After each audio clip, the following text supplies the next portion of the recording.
আসসালামু আলাইকুম প্রিয় শিক্ষার্থীরা, আমি শিন সুলতানা চলে আসলাম নতুন একটি পর্ব নিয়ে। এই মুহূর্তে আলোচনা করব আমাটির ভেপু গল্প থেকে আসা একটি প্রশ্ন নিয়ে।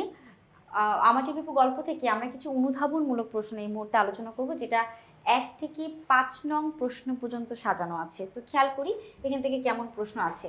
একে আছে, আমাটির ভেপু গল্পে গ্রামীণ দারিদ্র্যের চিত্র কিভাবে ফুটে উঠেছে। আমারটি গল্পে হরিহর ও সর্বজয়ার অভাবী সংসারের মাধ্যমে দারিদ্র্যের করুণ চিত্র ফুটে উঠেছে। ঘরের ভাঙা জানালা, সামান্য তেল নুন নিয়ে মেখে আম খাওয়ার আনন্দ এবং দুর্গার একটি ছেঁড়া ও পুরনো শাড়ি সবই চরম দারিদ্র্যের পরিচয় দেয়। দারিদ্র্যের সত্ত্বেও শিশুদের নির্মল আনন্দে এই গল্পের অন্যতম প্রধান দিক।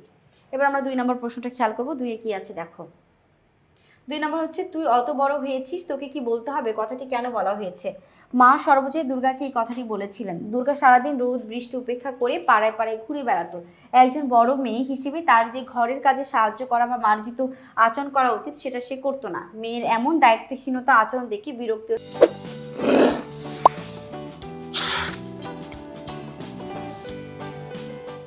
শাসনের সুরে মায়ের কথাটি বলেছেন। ওকে, এবার আমরা 3 নম্বর দেখবো। দেখো 3-এ কি আছে। তুই তো একটা হাবা ছেলে, এই কথা বলার কারণ বুঝিয়ে লেখো। তুই তো একটা হাবা ছেলে, এই কথাটি স্নেহ মিশ্রিত তিরস্কারে সাবধান করার জন্য ছোট ভাই অপুকে দুর্গা বলে। দুর্গা অন্য একজনের বাগান থেকে কতগুলা কচি আম কুড়িয়ে আনে। তারপর মায়ের ভয়ে সে বাড়ির বাইরে দাঁড়িয়ে ভাই অপুকে নিচু স্বরে ডাকে। ভাইকে সে লবণ আর তেল আনতে বলে। মেঝেতে তেল পড়লে মা রাগ করবে, তাই সে অপুকে সতর্কতার সঙ্গে তেল ঢালতে বলে যেন ঘরের মেঝেতে না পড়ে। ভাইকে সতর্ক থাকার জন্যই মূলত দুর্গা এমন কথাটি বলেছে। ফাইন, এবার হচ্ছে আমরা 4 নাম্বার দেখব। অপু কেন তার দিদির উপর বেশি নির্ভরশীল। অপু ছিল ছোট লাজুক প্রকৃতির একটা ছেলে, অন্যদিকে তার দিদি দুর্গা ছিল সাহসী ও চঞ্চল। বাইরের জগতের নতুন সব অভিজ্ঞতার, যেমন আম পাড়া ট্রেন দেখতে যাওয়া বা বন থেকে ফল আনা স্বাদ অপু পেত তার দিদির মধ্যে। দিদি ছিল তার সব খেলার সাথী ও রোমাঞ্চকর অভিযানের সঙ্গী। তাই অপুর ছোট পৃথিবীতে দিদি ছিল সবচেয়ে বড় আশ্রয়। আচ্ছা, এখন আমরা এই অনুধাবনমূলক প্রশ্ন লাস্ট প্রশ্নটি নিয়ে আলোচনা করব। 5 নাম্বার। দুর্গা চুপি চুপি আসে ডাকল, ও অপু অপু, উক্তিটি ব্যাখ্যা করো। কেন এসে দুর্গা ডাকলো এবং লুকিয়ে লুকিয়ে কেন।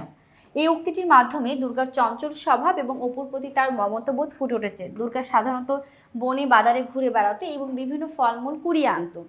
সেদিন সে বাড়ি থেকে চুরি করে আনা আম কুচি করে খাওয়ার জন্য অপুকে গোপনে ডাকছিল, যাতে তাদের মা কোনোভাবে যেন টের না পায়।